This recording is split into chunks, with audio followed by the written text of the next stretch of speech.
మీరే గిట్ల దివాలగాలు మీరే గిట్ల అనుకుంటే నిజాం ఎంత బాధపడి ఉండాలి అధ్యక్ష? 7 తరాలు ఏలిన 220 సంవత్సరాలు ఏలిన నిజాం నవాబు రాజ్యం పోతే ఎంత బాధపడి ఉండొచ్చు అధ్యక్ష? నిజాం నవాబులే ప్రజాస్వామ్యానికి తల ఒగ్గి ప్రజలకు ప్రభుత్వాలు ఇచ్చి భూములు ఇచ్చి వాళ్ళు కట్టినవే కదా అధ్యక్ష. ఇవాళ అసెంబ్లీ ముందరున్న అసెంబ్లీ ఎవరు కట్టిరు అధ్యక్ష? ఉస్మానియా యూనివర్సిటీ క్యాంపస్ ఎవరు కట్టిండ్రు అధ్యక్ష? నిజాం కాలేజ్ ఎవరు కట్టిండ్రు అధ్యక్ష? ఆలియా స్కూల్ గర్ల్స్ స్కూల్ ఎవరు కట్టిండ్రు అధ్యక్ష? ఉస్మానియా హాస్పిటల్ ఎవరు కట్టిండ్రు అధ్యక్ష? హైకోర్టు బిల్డింగ్ ఎవరు కట్టిండ్రు అధ్యక్ష? అండర్ గ్రౌండ్ డ్రైనేజ్ ఎవరు కట్టిండ్రు అధ్యక్ష? పురాణ పూల్ ఎవరు కట్టిండ్రు అధ్యక్ష? ఇన్ని నిమ్స్, ఆర్థోపెడిక్, నీలోపర్ హాస్పిటల్, జడ్జిఖానా, ఇట్లాంటి హాస్పిటల్ ఎవ్రీ స్పెషలైజేషన్, ఆర్థో కానీ గైనిక్ కానీ జనరల్ హాస్పిటల్ కానీ ఫీవర్ హాస్పిటల్ కానీ కోరెంటీ. ఇప్పుడు మీరు కోవిడ్ వచ్చినాక క్వారంటైన్ అంటున్నారు అధ్యక్ష. వీళ్ళందరూ పుట్టక ముందే నిజాం గుర్తించి ఇట్లాంటి రోగాలు వస్తాయని క్వారంటైన్ హాస్పిటల్, నీలపర్ హాస్పిటల్, నల్లకుంట దగ్గర తెలుసు కదా అధ్యక్ష, మనం చూసిందే కదా. అది కోరెంటీ అని అంటుంది. ఏంది అధ్యక్ష క్వారంటైన్ అంటే? ఏవైనా జబ్బులు వచ్చినప్పుడు, చిన్నపిల్లలకి ఏదైనా ఇబ్బంది వచ్చినప్పుడు ఆ అంటువ్యాధుల నుంచి దూరం పెట్టడానికి ఆ క్వారంటైన్ హాస్పిటల్ నిజాం కట్టించింది అధ్యక్ష. నీలోపర్ ఇట్లా ప్రతి hospital, any specialisation, cancer, Vikarabad TB hospital కోసం वकाराबाद का हवा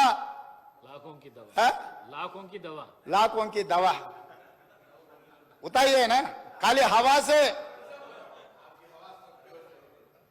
అన్ని ఆలోచనలతోని మెడిసినల్ ప్లాంట్స్ తోని నీకు ఒక మంచి అర్బన్ ఫారెస్ట్ ఇచ్చిపోయింది అధ్యక్ష నిజాం. ఇన్ని అద్భుతాలు ఉన్న నగరం అధ్యక్ష ఇది. ఈ అద్భుతాలు ఉన్న నగరంలో మనము ఎంతో కొంత దాన్ని చెడగొట్టకుండా దాన్ని నిలబెట్టాలని మేము ఆలోచన చేస్తుంటే, ఓవేళ చదువుకొని ఉండొచ్చు అమెరికాలో, ఆ చదువు చెడగొట్టడానికి ఎందుకు వాడాలి అధ్యక్ష?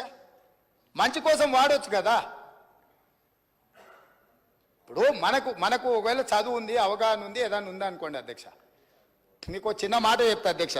మన అనుకోకుండా బట్టల షాప్ కొని ఏదో కొనుక్కుందామని అండర్వేర్ డ్రాయర్ తీపిస్తే వాడు మంచి ఇంగ్లీష్లో మాట్లాడుతుండు.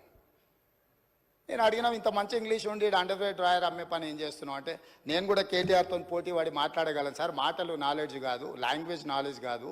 నాలెడ్జ్ వేరు, లాంగ్వేజ్ వేరు. లాంగ్వేజ్ ఈజ్ ఓన్లీ కమ్యూనికేషన్ కోసం ఉండేది. అంటే నీలాకి ఇంగ్లీష్ వచ్చిన వాళ్ళు ఇక్కడ హోటల్లో ఫుడ్ ఆర్డర్ తీసుకున్నటోడు ఆడికి పోతే నీలాగానే ఇంగ్లీష్ మాట్లాడుతూ ఉంటాడు. మేము ఎప్పుడైనా కొంచెం మంచి హోటల్కి పోతే వాడు వచ్చి మెనూ ఇచ్చేసి మంచి ఇంగ్లీష్లో మాట్లాడతాడు అధ్యక్ష. సో దాని మాత్రాన మాత్రే అవుతాడా?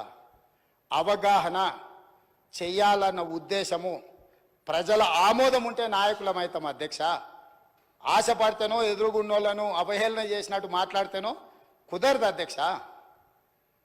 కాబట్టి ఈరోజు అంతెందుకు అధ్యక్ష, నేను సూటిగా ఒక మాట ఈ వేదిక మీద నుంచి చంద్రశేఖరరావు గారిని, రామారావు గారిని అడుగుతున్నా. ఇప్పుడు గజ్వేల్కు మిషన్ భగీరథలు నీళ్ళు ఇచ్చిండని అన్నాడుగా అధ్యక్ష. నేను ఇవాళ సవాల్ చేస్తున్న అధ్యక్ష, శ్రీపాద ఎల్లంపల్లి నుంచి హైదరాబాద్కు తీసుకొస్తున్న మెయిన్ ట్రంక్ లైన్కు బొక్క కొట్టి కాంగ్రెస్ వేసిన ట్రంక్ లైన్ నుంచి గజ్వేల్కు తాగడానికి నీళ్ళు ఇచ్చిండు అధ్యక్ష. ఇప్పుడు ఓదంపా నేను చూపిస్తా.